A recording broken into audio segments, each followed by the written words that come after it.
Hey guys, Ramsey here. Welcome to another video. Today, I've got a new episode of This Is Not a Top 10. It's been a while since we've done one of these, and I caught a cold over the weekend, so I've been a little under the weather. I've got my vitamin C drink here, and I figured we'd just do something easy today.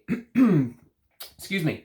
Because, this is not a top 10 episode I've kind of had on the back burner for a while, just because fragrance that feels powdery on your skin can be a very subjective experience. You know, most people think about powdery notes as stuff like iris, for example. Orris root can be very powdery. Vanilla can be a powdery experience sometimes. And the barbershop fragrances, lavender can sometimes go powdery on people's skin. And then there are even some florals. There are some, that banana-like ylang can sometimes be powdery, or jasmine can sometimes go animalic, indolic, powdery on your skin.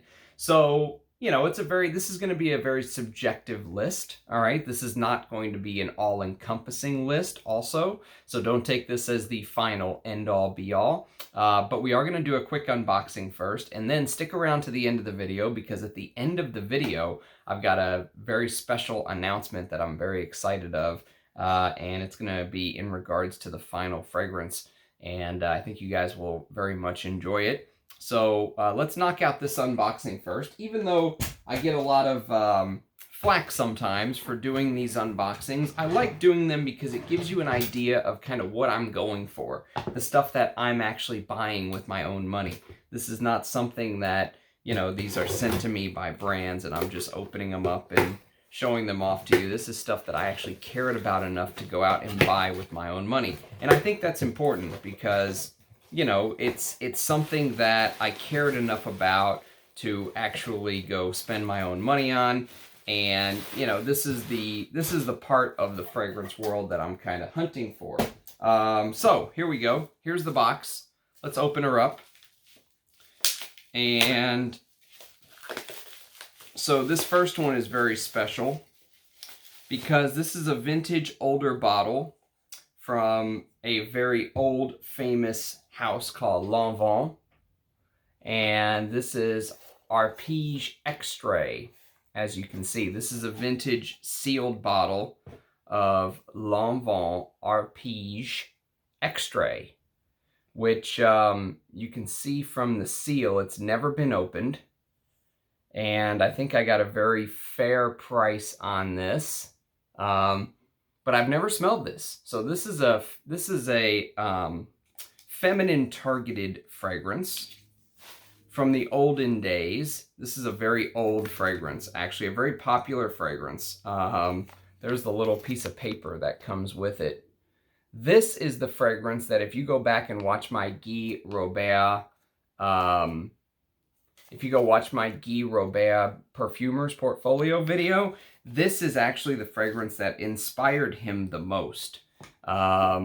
And I'll just give you guys a quick kind of rundown. I'm not familiar with it at all, but this is actually, it is such an important fragrance from a historical standpoint. It's something that when you're wanting to learn about fragrance history, you want to learn about these guideposts in time, if you will. And this is Arpège Extrait is discontinued, so they're not making the Extrait anymore.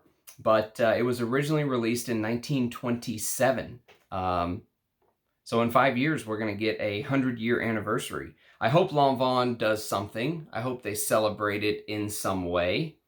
But it's basically an aldehydic floral. This could even be on the powdery list that we're going to do today. We're going to do This Is Not a Top 10 powdery list. This could be on there because this is supposed to be a powdery floral, an aldehydic powdery floral with a lily of the valley note, honeysuckle note, peach, jasmine, iris. That iris is probably what gives it that powderiness. And then, of course, there is supposedly real ambergris, vanilla, benzoin, stuff like that. So that's one of them, and I'm very, very excited to get to know this perfume.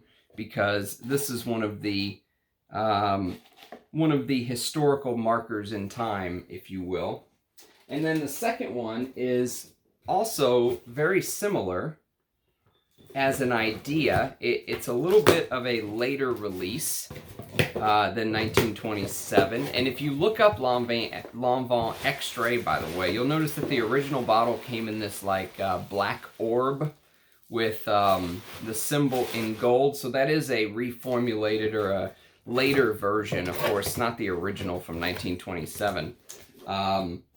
But it's still a good deal, I think, and still worth hunting down if you can find a bottle. Now, this is an older bottle that I'm going to show you here from the house of Nina Ricci.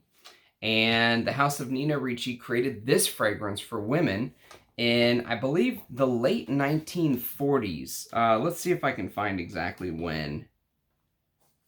1948. And it's called L'air du Temps. And this fragrance is very popular for being known as this is also a powdery floral fragrance that could be on this list that we're talking about today, by the way. So here's the bottle. And the thing that it's famous for is on some of the bottles, the cap is actually two doves that are intertwined with each other. And the two doves were supposed to be, you know, peace on earth after this horrible war that the world experienced in the late 30s and early 40s with World War II, and into the mid 40s. And so this came out in 1948, and it was supposed to be, you know, the old bottles had the actual doves on top of them on the cap. And so whenever you would take off the stopper and you would dab yourself, the woman would dab herself with the perfume. It was supposed to be like representing peace on earth going forward, because they never wanted to go through anything like that again.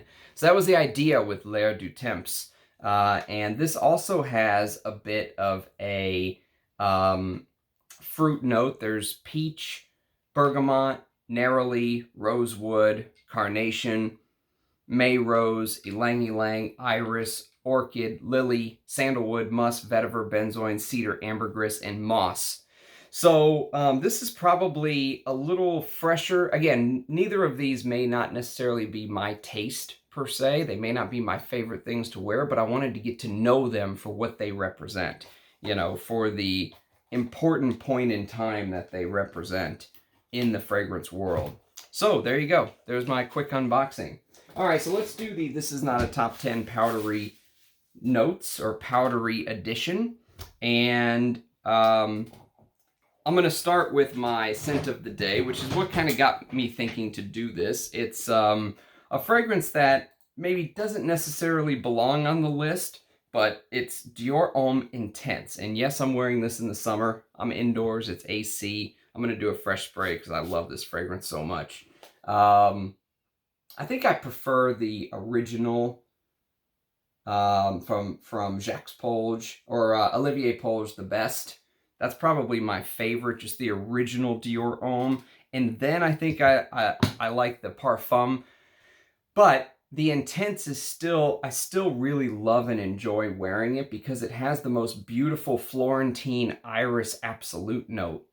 And what Demachy did is he mixed it with Ecuadorian ambrette seed and Virginian cedar, and maybe a little bit of some spices that aren't listed, and a little bit of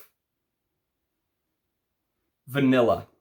All right. And most people describe Dior Homme Intense as makeup-y, like a smeared lipstick. You know what I mean? But it does have a little bit of a powdery aspect to it. That iris adds this powdery aspect that you can't really get away from. And so I figured, you know what? This is my scent of the day. Let's knock out this Is Not a Top 10 powdery edition. And this fragrance, the original from 2005, spawned many fragrances in the same kind of idea that began to come out. And one of them that came out the very next year in 2006 is also from the house, or actually it came out in the same year, late 2005. So the original Dior Homme, which I didn't grab the bottle, but I could have, it's under lock and key. The original Dior Homme came out in middle of 2005, and then in late 2005, from the house of Lanvin, which we were just talking about, came out with Arpège pour Homme. So they went back to the well, they used the Arpège name again, and they came out with Arpège pour Homme, which also is this iris, vanilla, you know, there's a jasmine note here as well. There's a tonka bean. And I think, you know, from the one or two times that I've worn this, I think what they've done is they've amped up the vanilla and the tonka bean a little bit more than what you get in Dior Homme, the original. I'm showing the Dior Homme Intense bottle, but I'm talking about the original. Because this is a little bit sweeter. You still get this, you get this Dior Homme vibe, if you will. It's clearly what they were going for. Look at the cap. You know, if that doesn't look like a Dior Homme cap, look at the Dior Homme cap. Can you see it through the darkness here? You can't tell because of the dark cap. But on the original Dior Homme, this is clear. And so you can see straight through, and it has this black cap that looks very, very similar to this. So they clearly took inspiration from Dior Homme. They saw the future, and they kind of went for it. Now, this is discontinued, unfortunately. But if you like this DNA, this is a good fragrance. It feels maybe even a little bit more designer-ish than Dior Homme. Dior Homme felt like something revolutionary at the time, you know? This feels a little bit more designer-ish, but this is still a good fragrance. I'm still very happy to have it. And then a newcomer, if you will, to the list is from the house of Loewe. This came out in 2016, and this is the Eau de Parfum. I believe there's also an Eau de Toilette, but this is a fragrance called 001 Man. And this has this very distinct Dior Homme vibe, but in almost like a completely different way. Like they reimagined Dior Homme from the ground up. So this has Italian bergamot, cardamom, sandalwood, cypress. But then what they did is instead of using ambrette and iris, they used ambrette and carrot seed. And carrot seed is another material that can go very powdery on people's skin. In fact, some perfumers use carrot seed as a substitute for iris because it's a little bit of a cheaper material, if I'm not mistaken. And so they can almost trick you into thinking you're smelling expensive iris when in reality you're smelling carrot seed. And this has a beautiful executed note of carrot seed with Indonesian patchouli and white musk. For a designer, this is fantastic. This does not get enough talk. The house of Loewe in general just doesn't get enough talk. And but this has this woody, spicy Dior Homme vibe, but the carrot seed adds a different dimension. The ambrette will remind you of Dior Homme Intense. But it's a powdery take on it. Love it. Absolutely love Loewe 001 Man. And then, I probably should have talked about this one first because, excuse me, it was 2006 that this came out. This is from the house of Gianfranco Ferré, and it's called For Men. Now be careful because the original Gianfranco Ferré Man, okay, not For Men, but Gianfranco Ferré Man came out in 1986. It looks like this. Hang on, I'll get it for you. Or I think I will. Let's see. Here we go. Okay, so this is what the original Gianfranco Ferré Man looks like. So there's Gianfranco Ferré Man, and then there's For Men. And the For Men version is a Pierre Bourdon creation that gets no love, actually. The bottle looks like this, although this is just a little mini. What is this? 7 ml. This is a 7 ml mini. I have a second one of these that I've decanted that I use. But Gianfranco Ferré For Men is a floral, woody type scent that will also remind you a little bit of Dior Homme because it has this black iris with vanilla and patchouli. But then what Pierre Bourdon did is he added pineapple, lavender, which can also go a little powdery, and iris leaf. So there's iris leaf in the top, there's black iris, there's jasmine, which can go powdery from time to time, and then there's vanilla, patchouli, sandalwood, tonka, oak moss, musk, ambergris in the base. Pierre Bourdon doesn't make bad perfumes. But what's interesting is this is 2006, and you see there's a pineapple note in the top. So Pierre Bourdon was playing with that pineapple accord years before his pupil, you know, came out with the Ventus.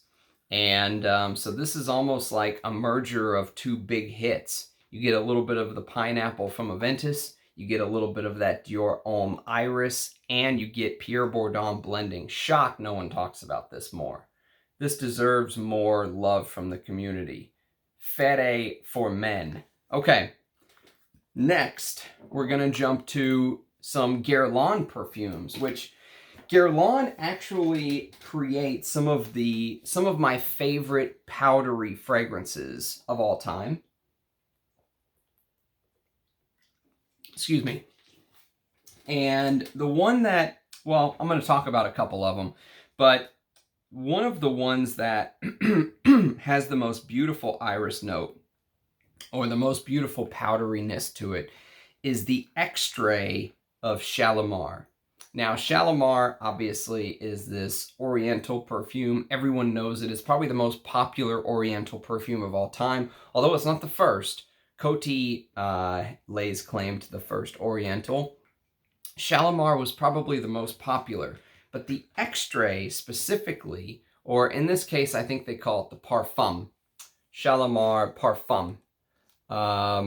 And the Parfum in particular is the most powdery version of Shalimar because it adds this floral-like blossom to the mix that you don't expect from the regular version of Shalimar. So obviously the Extrait or the Parfum is the most concentrated amount of perfume oil that you can get, right? And so this keeps the heart of Shalimar. You still get the beautiful vanilla, the balsamic notes, the tonka, you know, a little bit of that maybe castoreum, that dirty castoreum you're used to mixing with the vanilla. But they've added this almost like amped up iris and amped up jasmine and rose and some floral blossoms and bergamot. It's absolutely beautiful. If you're a fan, if you've never smelled the Extrait or the Parfum, and you are a fan of florals and powder fragrances, and you love Shalimar, the DNA, I would highly urge you to get your nose on this. It is gorgeous. Absolutely beautiful. This is a little, what is this? This is an 8 ml that I bought from Anouge at Enchante a year or so ago, and I'm so happy to have it. I love comparing it to the original from time to time. Such a gorgeous fragrance. Guerlain Shalimar Parfum. And then we're going to talk about a new addition to my collection. If you saw my unboxing from a week or two ago, you'll notice that I unboxed this, which is, well, let me wipe off the fingerprints here. This is Bleue. Now, this is the eau de toilette, but I also have the eau de parfum, which the eau de parfum just seemed a little heavy for me. And so I decided I wanted to check out the eau de toilette. I think I prefer the eau de toilette personally after wearing it, but I'll do a side-by-side comparison for you guys one day. But this is a great example of how a powdery fragrance should be executed. Either one. I don't think you can go wrong with the eau de parfum or the eau de toilette. I just don't think you can go wrong with Bleue. It's such a beautiful fragrance. The whole idea was that Jacques Guerlain was walking along the river Seine. I'm not sure if I remember the river in France that he was walking down. And I'm sure I could look it up easily, but I don't want to waste the time. So he's walking down a river and he's looking at the sunset, and it's at that hour where the sun hasn't gone all the way down yet. There's still that light in the sky that makes it seem like, you know, it's the moon hasn't risen, the stars haven't risen. It's the blue hour. And he just thought it was a beautiful representation of so many different things. Maybe a setting, you know, that day going away forever. Maybe a setting of a specific time or way that the world was, or whatever it was, you know. And he decided to create a perfume after it. And that's what makes Jacques Guerlain one of the best perfumers of all time. Is imagine a perfumer from 100+ years ago, without the modern materials we have, coming up with an idea like that, you know, to really put that into a perfume. Think of how artistic that is. And it would be hard for somebody to do now. Forget 100 years ago. And what a romantic concept too. Absolutely beautiful. Carnation, anise, bergamot, neroli, iris, violet, vanilla, benzoin, tonka. I need to wear this as my scent of the day very soon. And probably one of the best heliotrope notes I've ever smelled in perfumery. That, you know, you can just sink your teeth into it. That Play-Doh-y, heliotrope, floral, powdery. So good. I mean, no one does these type of fragrances like Guerlain. I probably could have included 10 more, but I didn't want this list to be all Guerlain. But I did want to show off a couple more. Val de Nuit goes a little bit powdery on me. Not as much as Bleue, but you still get this powdery, spicy woodiness. I think it's the vanilla, the iris, the narcissus. There's also, of course, that citrusy green opening. And then, of course, underneath it all, there's this woodiness from the beautiful sandalwood. There is both iris and orris root listed in Val de Nuit EDT. This is the EDT. I prefer the EDT with Guerlains for some reason. I just feel like they breathe better. They show off their true selves better than the eau de parfums. Not always. There are some I prefer the eau de parfum, like Shalimar. I prefer the eau de parfum over the eau de toilette. But normally I've found I prefer the eau de toilettes with Guerlain perfumes. But this is a beautiful fragrance. If you've never smelled any of these Guerlains I'm talking about, they're all geared towards women. If you're a guy and you've never smelled Shalimar or Bleue or Val de Nuit, or the last one that I'm going to show is Samsara. If you've never smelled these, do yourself a favor and get your nose on these fragrances, because the creation, the style, the, you know, heart and soul that these perfumers put into these concepts, you know, this is something that modern perfumery is missing out on nowadays. If you want to see why people like me just go crazy about the past and stuff that happened in the past, Guerlain as a house is a fantastic example of that. So Samsara is 1989, and now Parfumo actually lists Gerard Anthony as being one of the perfumers that worked with Jean-Paul Guerlain in creating Samsara. But the story goes is that by 1989, I think LVMH was starting to kind of get their tentacles into Guerlain. And they forced the brief for Samsara to be sent out to a bunch of different perfumers. Before, they just let Jean-Paul Guerlain make everything. And so now they started to force other perfumers to get their briefs in. And so the story goes that they blind sent in all of their briefs. So the 20, 30 different perfumers, whatever it is, 50 different perfumers sent in their briefs. And they blind picked one, and they happened to pick Jean-Paul Guerlain's. That's the story. And it's supposed to be a romantic story because he made this perfume for a woman. to capture her heart. And the original fragrance was supposed to have something like 30% real Mysore sandalwood in it. That was the claim to fame with Samsara. Huge amounts of real Mysore sandalwood. But what makes this so different than what you usually will smell with a sandalwood fragrance is it's contrasted with this huge jasmine. So you get the sandalwood, but you get this huge hit of jasmine and a couple other flowers, of course, carnation, rose, violet, narcissus, stuff like that. But there's orris root in the heart and there's iris in the base. So while this fragrance is meant to be about the sandalwood, it's an oriental, it's a floral fragrance. It's also powdery because of the orris and the iris. But I would definitely recommend smelling all 4 or 5 of these that I'm talking about here today. And Samsara is the last of the Guerlains that we're going to talk about. All right, so let's go to the House of Lagerfeld because they've got a couple powdery fragrances that are absolutely stunning.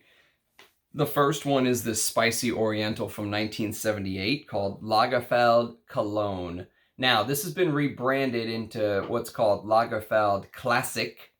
All right, I would urge you to get the Cologne version if you can, if you have tastes like mine. The Cologne version will be more traditionally masculine. So the new version, the Lagerfeld Classic, feels like they kind of took half of the fragrance out. The masculine half from the 70s and 80s, the heavier tobacco, heavier oak moss, they just removed it. It's like they just went in there and spliced the fragrance, took out half, and left the other half that is, you know, maybe more likable without, you know, without being as quote-unquote offensive or whatever it may be. If you like the old masculines like I do and you want the tobacco, you want the heavy oak moss, you want to feel like you're wearing a 70s, 80s fragrance, which I do, you'll want Lagerfeld Cologne, not Lagerfeld Classic. That being said, there's this orange vibe that kind of runs down the middle of this fragrance, and it's powdery almost from the word go. But it's such a good fragrance, and I don't want to speak for my friends, but Rich Mitch, who tried this on my recommendation, loves it, and he usually does not like powdery fragrances. So that just goes to show that this is an amazing perfume, and probably one of the best of the 1970s from my point of view. I'm a huge fan of Lagerfeld Classic. I have multiple bottles. Lagerfeld Classic, I even like Lagerfeld Classic. Even though they took the bits out that I really love, they took out the oak moss. They took out the, it doesn't feel like it has as much tobacco. They made it sweeter. You know, they brought it into the 21st century, which I usually don't like. I like the older fragrances. I still like it. I still think it's a good fragrance. It just doesn't have that masculine feel that the vintage has. And then if you fast forward to 1986, Firmenich worked on a perfume for Lagerfeld called KL Homme.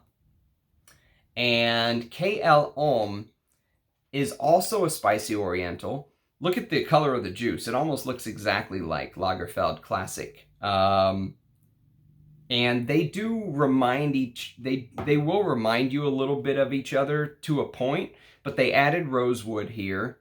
And they amped up some of the oriental notes. So for example, the benzoin's heavier, the vanilla's heavier. They also added a civet note. This is the 1980s we're talking about, or 1986 to be exact. So they added this animalic civet note to go with the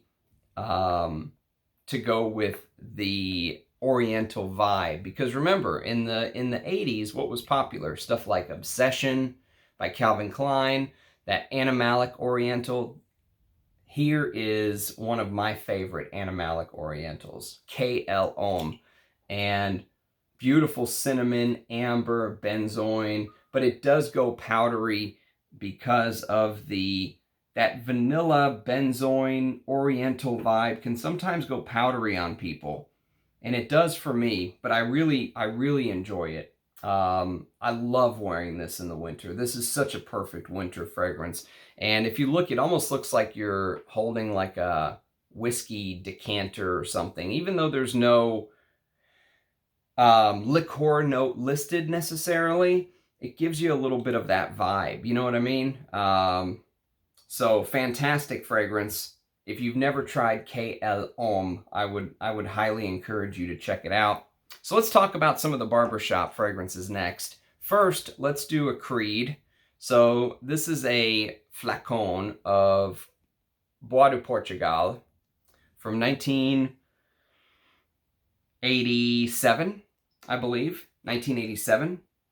And this is a newer bottle. This is a 2018, I think. I had an older bottle. The older bottles are better, no doubt about it. But this is a pretty simple fragrance. It's lavender, bergamot, cedarwood, sandalwood, vetiver, and ambergris. And that's pretty much it. Now, these barbershop fragrances can sometimes go powdery on people because of the way that lavender is executed. And I could have grabbed many more. I didn't grab them all. I could have grabbed Rive Gauche pour Homme. You know, I could have grabbed Caron pour Homme. I didn't want to just go on and on and on about the different barbershop fragrances. But this is one. Another traditionally classic barbershop fragrance is New York Intense. So New York Intense has been getting a lot of love lately by Eugene. And this is probably my favorite Nicolaï perfume, hands down. I actually own Patchouli Intense, and I hate it. I think that one should be called Geranium Intense. I think Rudy and I agree on that. But this is basically, here's the little, you know, piece of paper that comes with it. And it says it's an oriental spicy citrus, petitgrain, bergamot, lemon, thyme, artemisia, black pepper, clove, and you can pick out the clove in this, cinnamon, lavender, chamomile, oak moss, vanilla, styrax, incense, musk, civet, and castoreum. So it is a complex fragrance. It's really one of the only Nicolaï Parfumeur perfumes that I've really come to enjoy and like.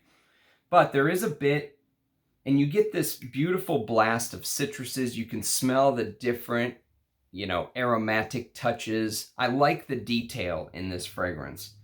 It is very classy, very traditionally barbershop-y. You get some of the spices, like I said, the clove and black pepper and cinnamon play off of each other. Sometimes it goes powdery because of the lavender and vanilla and stuff like that. But if you're a fan of the barbershops and you've never smelled New York Intense, I would highly recommend it. And then probably the most powdery of the barbershop fragrances for me is this. This is Histoires de Parfums 1725. So 1725 is a huge powdery barbershop fragrance. So this Gerald Guislain is the creative director of this house, and he did something very smart. He sells his perfumes sometimes in these 15 ml bottles. I absolutely love these bottles. I wish more brands would do this, because when you have a big collection, you don't always need 50 or 100 mils. So this is the most powdery of the three I'm talking about today. Bois de Portugal, New York Intense. Sometimes they feel powdery, sometimes they don't. This one is heavy powder. But you get this bergamot, you get this beautiful citrus opening like you would expect in the barbershops. And then what he's done is he's used star anise and lavender. And then the base is vanilla, almond, sandalwood, cedarwood, and amber. And this is most definitely, hands down, the most powdery of the bunch. So if you like powder and you like the idea of a powdery, traditional masculine fragrance that you can pretty much wear anywhere, 1725 is one to check out. And again, I'm not listing them all. I'm not listing Invasion Barbar and all, you know, I don't want to list them all, but just know that the barber shops can sometimes go powdery. And then I want to show some what I call new age barbershop fragrance, new age lavender fragrances. So the first is Le Male. Now this is a new addition for me. So I did not get a chance to wear it on skin, but I do have the dry down right here. And I'll tell you what, this is extremely sweet. Totally not my cup of tea. I got this just so I could do reviews and stuff for you guys. It's Francis Kirkjohn's first creation from 1995. I got the vintage, the BPI version or whatever they call it.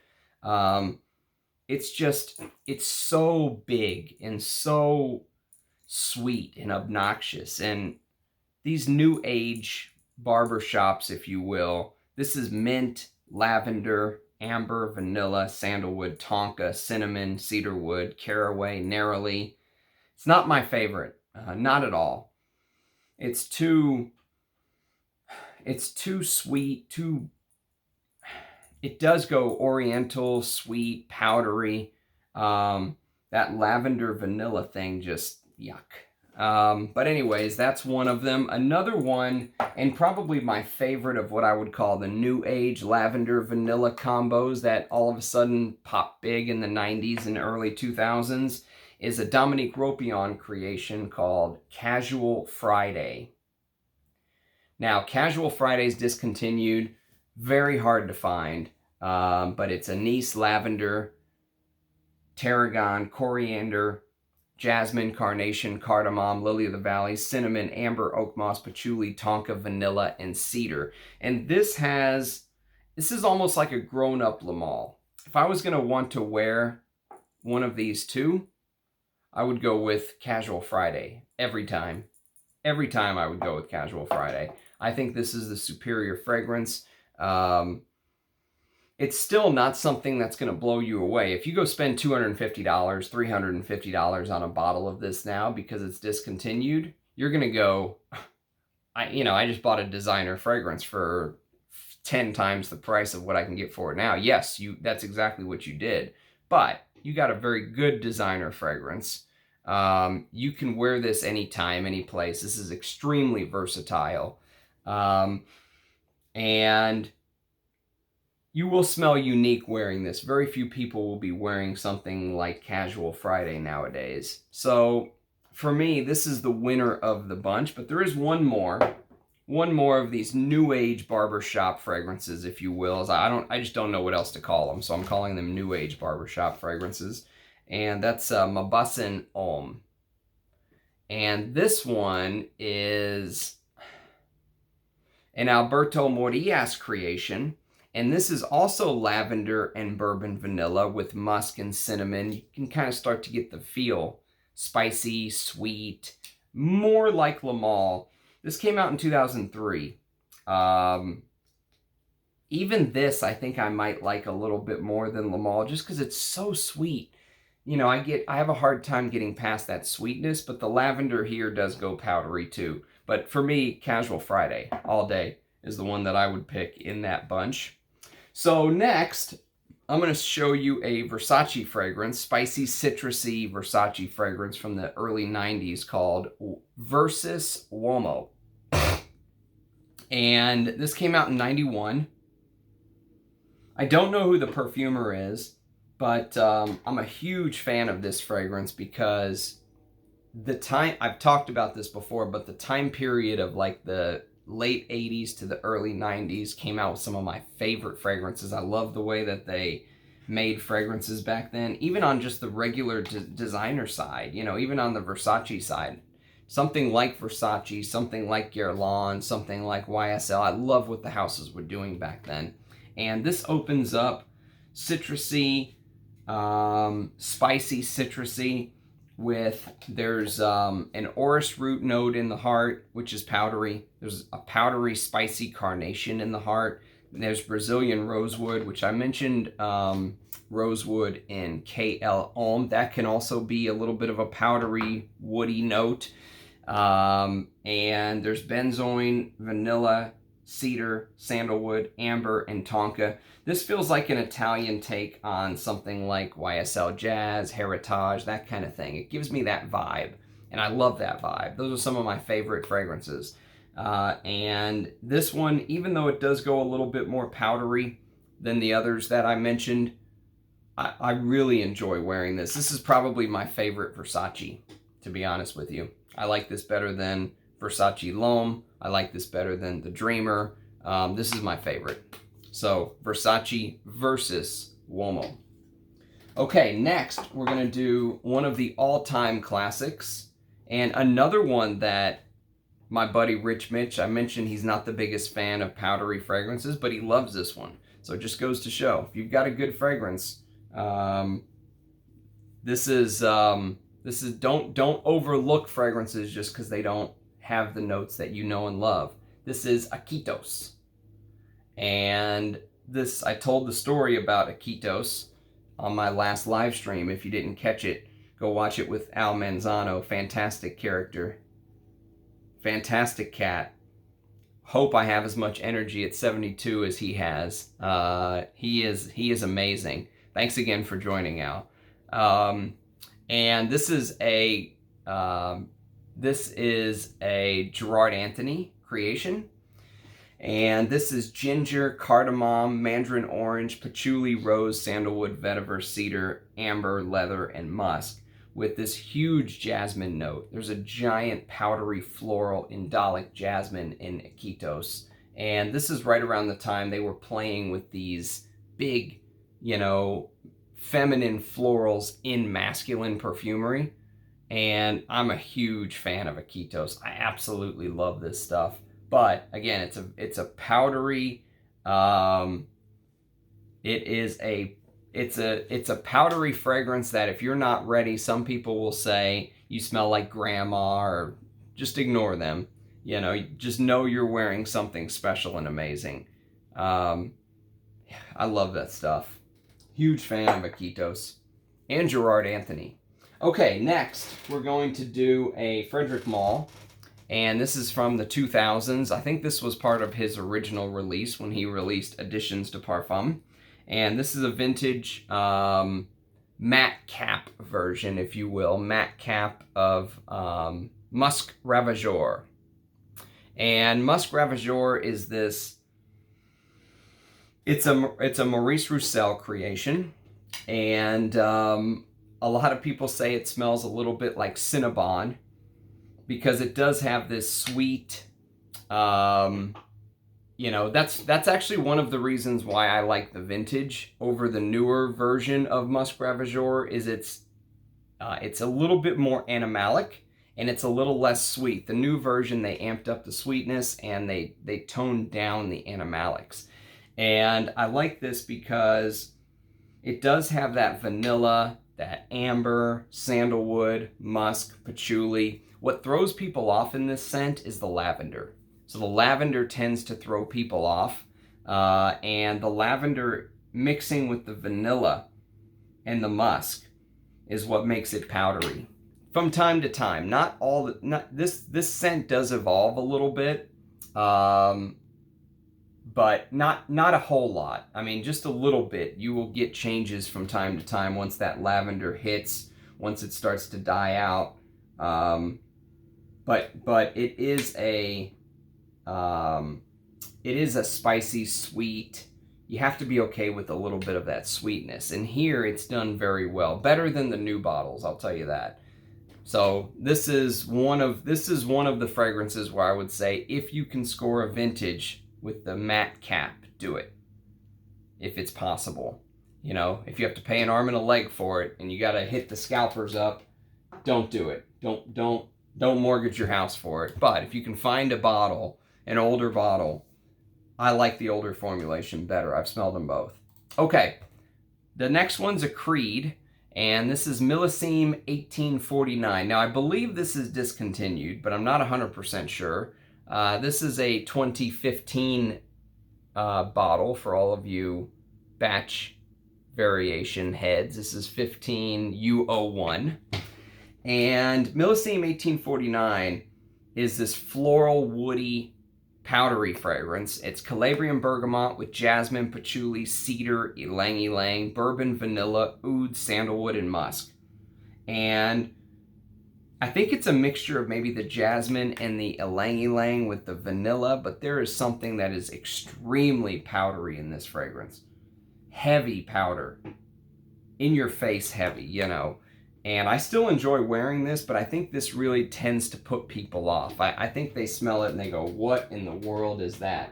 You know, the oud here does smell kind of similar to the oud used in royal oud, but the rest of the scent profile is completely different. One of the biggest ylang ylang notes I've ever smelled in perfumery, by the way. Huge ylang ylang note. Okay. Next, we're going to go to a Clive Christian fragrance. And this is the one that Clive Christian markets as the most expensive fragrance in the world, although it's not the most expensive anymore. But it's #1 for men. Now, #1 for men is created by a perfumer called Patricia Cho. I don't think she's done very much else, so it's a little strange they picked her to do the most expensive fragrance in the world, if you will.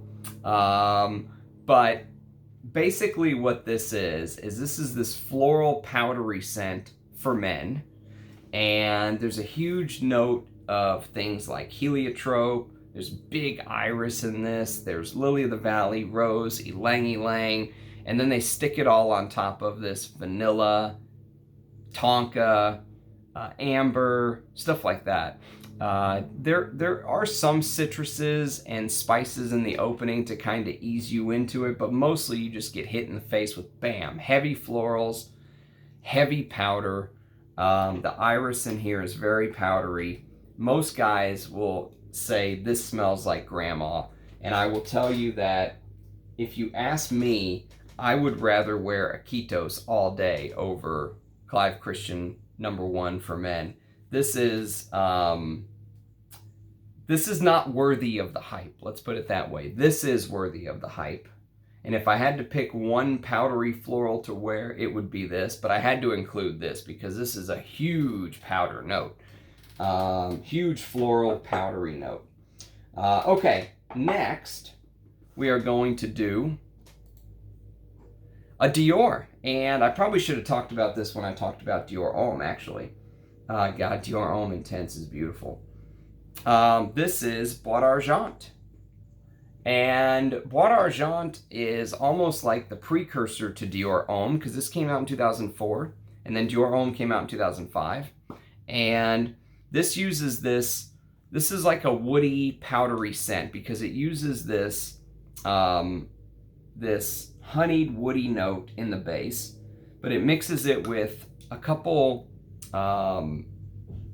notes that actually you will find in Dior Homme. So for example, there's that same Florentine Iris Absolute. There's Somalian myrrh and Yemenite frankincense. They're very specific as to the notes that they use in Bois d'Argent. And there's Indonesian patchouli with honey, leather, white musk, and amber. And what's interesting about Bois d'Argent is even though it has these really heavy notes that seem like they would be very heavy, somehow Anique Minardo managed to play this game where the fragrance seems to almost like weave back and forth between being heavy and being very transparent, if that makes sense. So it plays this sewing game, you know, where you take the needle and it just sews back and forth. And sometimes it feels heavy, sometimes it feels transparent. Sometimes it feels heavy, sometimes it feels transparent. That's a very hard thing to do. Extremely hard for a perfumer. She did a masterful job with this. I'll talk more about this as I get more time to wear it. Okay, next is one of the most powdery fragrances I own, period. And this is a fragrance from the house of Amouage, and it's called Gold Man. Now, gold is just a floral animalic powder bomb, in your face powder bomb. It's frankincense, lily of the valley, dog rose, orris root, jasmine, myrrh, amber, oak moss, musk, patchouli, sandalwood, cedar, and civet. And that jasmine mixed with the orris root, huge powder fragrance. This is a Guy Robert creation, and I told you that he was heavily influenced by Arpège. Heavily. This is his favorite fragrance, basically. And so I'll be very excited to get to try this, to see what it's all about. Can't wait. But Gold Man, there's also Gentleman's Cologne, which came out in the 90s. And they removed the civet here. They made it more of a cologne style. But they used one of the highest qualities of Omani white frankincense I've ever smelled. It smells absolutely beautiful. And the jasmine here, you still get this powderiness. They increase the citruses, but you still get this spicy, powdery, floral, masculine fragrance. Beautiful. Gentleman's EDT. And you could even include the women's version. The women's version of Amouage Gold is also, you know, right in the same ballpark. It's the one that's most closely compared to the men's version. Orris, ambergris, lily of the valley, rose, civet, musk, sandalwood. Beautiful. All of them. You can't go wrong with any of them, to be honest with you. And then we are going to talk about another Amouage, which is also a powdery fragrance, and it also uses one of the traditionally powdery notes we talked about, which is, this time, it is iris, and it is Amouage Reflection Man. And this is a floral, sweet, powdery.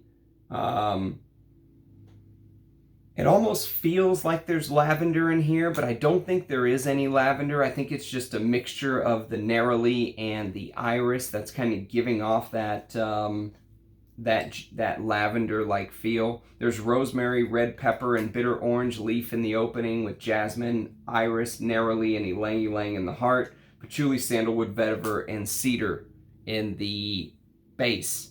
Very clean, floral, masculine, if you will. Very similar to a fragrance like, if you've ever smelled MFK's Fleur du Mal, these two kind of play in the same ballpark, but I think this is even more powdery. Francis Kirkjohn uses more like chamomile and stuff like that in Fleur du Mal, but these two are cousins, if you will. Okay, last couple, and then we're going to talk about the special one at the end. So next one is the only zoologist that I have a full bottle of, and it's a fragrance called Moth. And the reason I love Moth is it's this very complex, spicy, it truly is a niche fragrance in the true sense of the word, because this thing, it's not made to be mass appealing. It opens up with this spicy cumin, cinnamon, nutmeg, black pepper thing going on. And then the heart is floral, so you get iris, there's your powderiness, with heliotrope, more Play-Doh-y powdery, mimosa, lily of the valley, jasmine, rose. And then in the base, you get these smoky, oudy, Nagamatha, which is cypriol, honey, ambergris. There's resins in the base, but it is a powdery experience, so you have to be okay with this spicy, sweet, powdery type vibe. But Moth is a very interesting fragrance. I'd love to smell some of the other ones that Rich Mitch said he loved, like Hyrax, for example, stuff like that. I've never smelled any of the other ones. And then we're going to do a couple Lolita Lampicas. This is Eau Masculine. And this one, Eau Masculine, is discontinued, I believe, which is a shame because it's an Unique Monardo, and the powderiness here comes from the vanilla, I believe, and the tonka.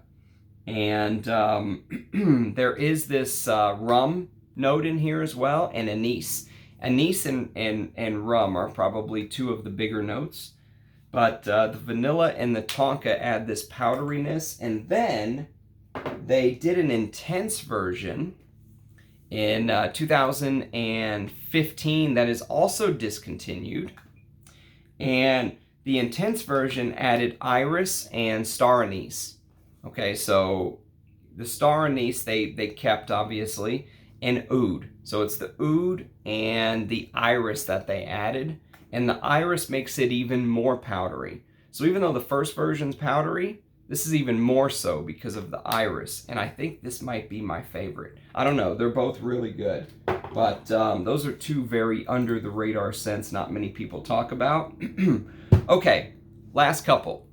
So we've got Guerlain's Abbey Rouge. I had to save this one to the end because this is one of my favorite powdery fragrances of all time. And as you know, this is the Eau de Toilette. I prefer the Eau de Toilette. I don't really care for the Eau de Parfum, which is supposed to have an oud note in it. It's not my favorite.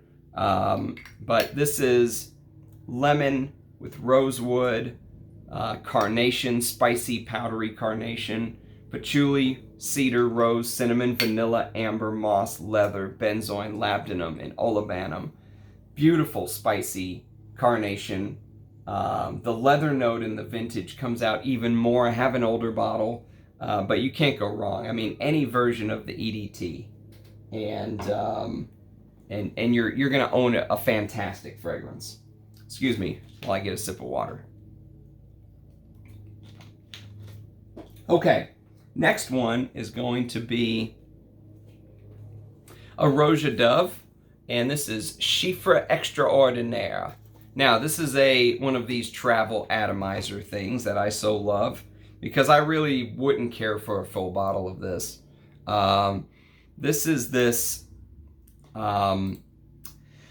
It's almost like a floral Shifra, okay? So it's a floral powdery Shifra that you can tell the ingredients are high quality, high class, but it has no soul to me. You know, it doesn't speak to me. It's May rose, tuberose, jasmine, heliotrope, violet. There's a peach and a plum note, ylang ylang. But I like my Shifras dirtier. Like, I'd much rather wear Diaghilev over this any day of the week. But this does go very powdery on me, so I figured I would include it. But it's not my favorite Rouge Dove. If I was gonna wear a floral fragrance that I wanted to go old school on, and if you're a fan of something like Amouage Gold, I'd recommend you check out this. This is Patou Joy, and this is the Parfum. And again, this is basically for historical purposes. This is not my favorite DNA to wear necessarily, but sometimes when you just get the urge to wear an all-time classic, something that is one of the greatest fragrances of all time that you have to put in the history books, Patou's Joy. Animalic, floral. That definitely goes powdery on me because of the orris, the jasmine, the orchid, the rose, stuff like that. But there is this beautiful civet note. Amazing perfume. Came out in 1935, right in the heart of the Great Depression. Amazing perfume, though. And then finally, the last one, the one that I'm most excited to talk about because of some recent news that came out, is Canon. And if you look at the back of the bottle from Canon, you'll notice that it says Licensee Maison. And Jacques Maison has agreed to an interview with me. So I'm going to get to do a Russian Adam style interview with Jacques Maison, they're based in Canada, and apparently he's good friends with Rouge. So I hope I'm feeling better by the time we get to do our interview. Basically, I'm extremely excited to talk to him about the history of, you know, how he's seen the perfume market change over the years, that kind of stuff, you know. Pick his brain a little bit. If you guys have questions that you think I should ask him, do leave them in the comments below, just like you did with the Russian Adam interview, and I'll be glad to get to, you know, ask him those questions when we meet. And so that should be a exciting interview. I don't know when it's going to be. I don't know if it's going to be in 2 months or if it's tomorrow, but he did agree to an interview, so I'm very excited about that. But Canon is another one that came out right around the time of Abbey Rouge, and it also has a little bit of that powderiness that you get from that you smell in Abbey Rouge. There was obviously something going on in the 60s where men's fragrances started to turn a little bit more powdery. So, very excited to interview Mr. Jacques Masson. That will be a real treat, a real honor, a real joy to get to talk to someone who's been in the industry for a long time and who's a fragrance lover and that kind of thing. So if you have questions, again, leave them in the comments. If you have other fragrances that belong in this is not a top 10 powdery, you know, fragrance list, let me know. Again, this is not a comprehensive list. This is just some from my collection. So I appreciate everyone watching. You know, if you like the video and, you know, you're enjoying the content, a like and a subscription always helps the channel. But again, I'm not gonna twist your arm. It's not why I'm doing YouTube. I'm not doing it to be YouTube famous or anything like that. But it does help with the exposure and all that good stuff. You know, all the stuff that you think about when you think about the YouTube algorithm and how it picks who gets shown what and where. Likes and subscriptions and comments are all part of it. So it is much appreciated, but of course, never expected. So anyways, thanks for watching, and I'll see you again tomorrow with another video. Bye, guys.